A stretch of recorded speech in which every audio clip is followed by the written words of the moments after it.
Section 1.7, Deductive Structure, and Section 1.8, Statements of Logic.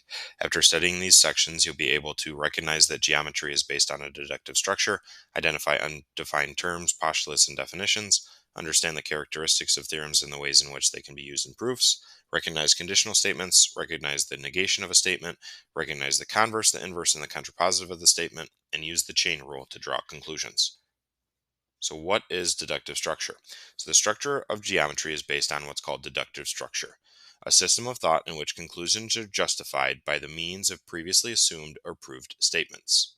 So this is how we solve the proofs. We're given pieces of information, then we deduct reasoning from those pieces of information. Now every deductive structure contains the following four elements: undefined terms, assumptions known as postulates, definitions, and then theorems and other conclusions. So a postulate is an unproved assumption, something that we think is correct, however, is not proven. A definition states the meaning of a term or idea. Now, the most important characteristic of a definition is that it's always reversible, meaning we can always flip-flop a definition. So, for example, the definition of a midpoint of a segment can be expressed in either of two ways.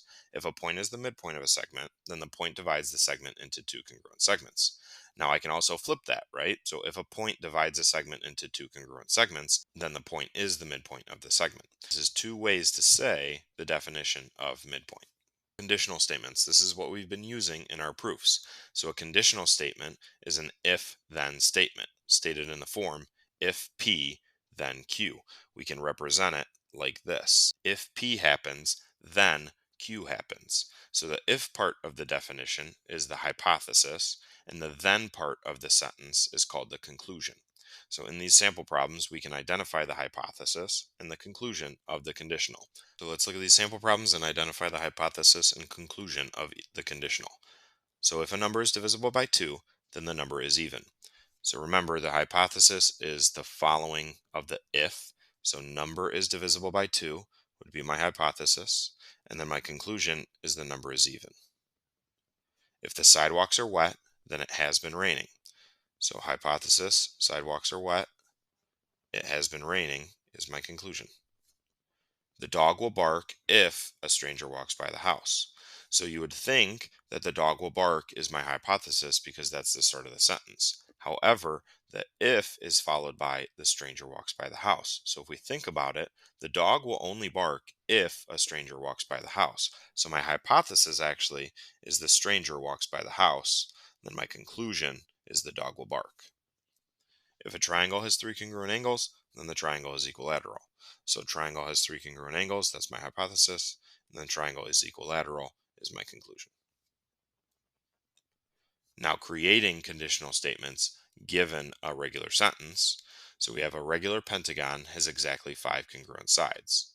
So my conditional statement would be if a figure is a regular polygon, then it will have exactly 5 congruent sides. All uranium is radioactive. So if a substance is uranium, then it is radioactive. Two complementary angles form a right angle. If two angles are complementary, then they form a right angle. And a catfish is a fish that has no scales. So if a fish is a catfish, then it has no scales. Write a conditional statement that each Venn diagram illustrates. So the way these Venn diagrams work is if it's in the smallest circle, then it is contained in all the other circles. So my one to the left, I have Italian in the smallest circle and Romance language in the bigger circle. So if you're a language that is Italian, then you will be a Romance language. And on my figure on the right, I have square in the smallest circle and then rhombus in the bigger circle. We'll learn about this in one of our future units when we deal with quadrilaterals, but if you are a square, then you will also be a rhombus. Now the converse of a conditional. So the converse of if P, then Q is the reverse, or if Q, then P. So to write the converse of a conditional if then statement, you reverse the parts P and Q. So they switch places. So the converse of if P, then Q is if Q, then P. Now, the converse of a conditional statement may or may not always be true.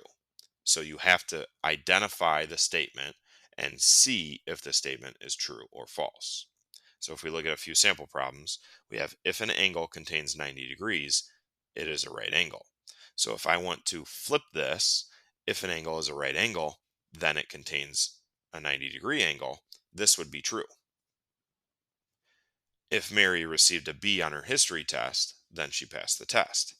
If I reverse that, if she passed the test, then Mary received a B on her history test. That is not true because she could have received an a B, or a C to pass the test. So just because you reverse something that is true isn't going to make the converse true. Now, theorems. So, theorems and postulates are not always reversible. However, definitions are always reversible. In order to be successful writing proofs in this class, you have to memorize postulates, definitions, and theorems. You have to remember that there's a logical flow in each proof from step one to step whatever. You have to follow that logical flow in order to solve the problems. Now, negation. So, if I want to negate a statement, the negation of any statement P is the statement not P. And we use a little tilde sign for the negation of. So notice here, the symbol for not P is tilde P. So when I had the negation of it is raining, it would be it is not raining. Notice also that the negation of it is not raining is it is raining because it's a double negative. It is not raining means it is raining. If I have a double negative, it becomes a positive. So again, 2 tilde P would just be single P. Now every conditional statement has a converse, an inverse, and a contrapositive. These are as follows. So a converse, again, is the reverse. So if Q, then P. An inverse is the negation of the conditional statement. So if not P, then not Q. And then a contrapositive is the negation of the converse. So if not Q, then not P. So looking at the sample problem, I want to find the converse, the inverse, and the contrapositive of the following statement. So if you live in Atlanta, then you live in Georgia. So the converse of this would be the flip. If you live in Georgia, then you live in Atlanta. The inverse statement of this, remember the inverse is the nots. So if you don't live in Atlanta, then you don't live in Georgia. And the contrapositive is the negation of the converse. So if you don't live in Georgia, then you don't live in Atlanta. Now, a useful tool for determining whether or not a conditional statement is true or false is by using a Venn diagram. So if we notice in this Venn diagram, all the people who live in Georgia are represented by the points in the large circle and its interior, so the smaller circle as well. And all the people who live in Atlanta are represented by the points only in the small circle and its interior.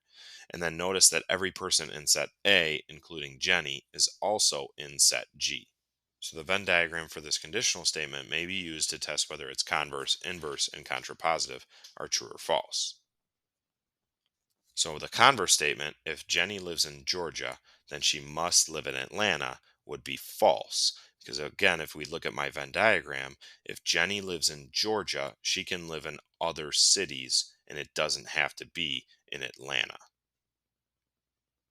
So in general, the converse of a conditional statement is not necessarily true. Now, the contrapositive of if Jenny does not live in Georgia, then she does not live in Atlanta is true because this time point J is on the outside of my Venn diagram, so it's not in Georgia and it's also not in Atlanta, making the statement true, which gives us a important theorem that we have, which is if a conditional statement is true, then the contrapositive of the statement is also true. So in other words, a statement and its contrapositive are logically equivalent.